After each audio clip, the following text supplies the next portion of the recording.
Right, so Don Marquis' reply to Reiman starts off by recognizing that Jeff Reiman's criteria for the adequacy of an account of the morality of abortion are basically sound. So he agrees with Reiman's three big points, but says, the P future of value view that I have put forward actually satisfies Reiman's three criteria. First, it's based on several common judgments. A, premature death is almost always a great misfortune for an already born human being, whatever the cause. B, this misfortune is morally significant because it's the loss of personal life. C, birth is morally irrelevant since it is, after all, little more than a change in spatial location. And D, to visit a great misfortune on another is wrong. Okay, the second main point, he says, is that the P future of value view also is based on a property that fetuses possess when they are fetuses. Thirdly, he says that the dispositional property he focuses on accounts for the asymmetrical value of human life. So those are the big three things. Now, Reiman doesn't think that Marquis' account works. Reiman says that the P future of value view conflicts with three widely held moral beliefs.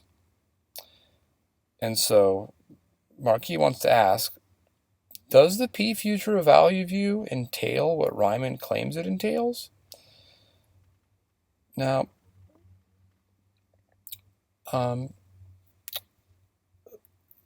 let's take a closer look at this particular paragraph. He says, whether, as Reiman claims, the P future of value view entails that killing a newly conceived zygote, a tiny cell not visible to the human eye, is just as bad as killing a fetus a day before birth is unclear. So the first thing he wants to ask is, does the P future of value view entail this? And Marquis says, well, I've actually defended a slightly more complicated view elsewhere in 2007. Marquis says, some people believe that the entities that were our precursors during the first few weeks after conception may be just a bunch of cells, not an individual human being with a future of value at all. And this is a tricky issue, but Marquis suggests that he may be open to that, and he's defended that elsewhere. But the second point he brings up is that Reiman claims that many abortion opponents believe that abortion gets worse the longer the pregnancy goes on. But Marquis says he doubts that many people would agree with that. He points out that according to Reiman, the P future of value view conflicts with the view that abortion is justified when pregnancy is the result of rape. And he responds to that. It's far more complicated than Reiman suggests. And he also says that Reiman's claim that the P future of value view entails that contraception is wrong is just incorrect. Finally, Reiman's account, Marquis says, is subject to all the difficulties of pro-attitude views that Marquis presented in his original chapter. Now, he points out the difficulties with Reiman's account of what makes killing wrong and how it applies to fetuses. He says it ends up committing him to a claim, which he labels Claim 5, which reads as follows. It is not wrong to end the life of someone who is suicidal due to mental illness or due to ingesting a suicide pill or who wishes to commit suicide in obedience to his religious leader. Now, Marquis says that principle, number 5, is just false. And because of its connection to several other ideas, it shows that Reiman's account of the moral permissibility of abortion is false.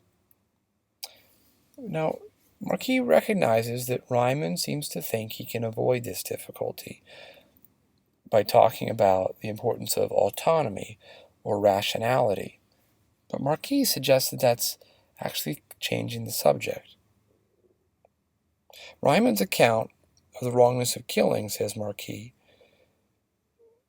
when you apply it to ordinary postnatal children, is also unsatisfactory. The problem with Reiman's account, says Marquis, is that in general, the desires of children are not enough to anchor anything really morally important. Reiman's responded to this by saying that we respect a child's desire to live because it is a desire that is reasonable to honor. But Marquis replies that when you think it through, you can see that the child's desire to live is redundant. It kind of does not figure centrally in the account of the wrongness of killing children. Here's another reason Marquis gives to think why the P future of value view is reasonable. He says, think of yourself as a parent. We take for granted that our children should be raised with an eye to their futures.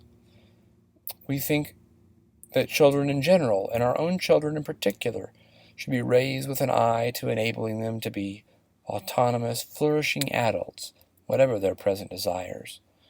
We believe that deliberately to refrain from promoting our children's potential in this regard is wrong. But the P future of value, says Marquis, the account of the wrongness of killing children is a trivial corollary of this common view. And he summarizes his response to Reiman by tying these threads together.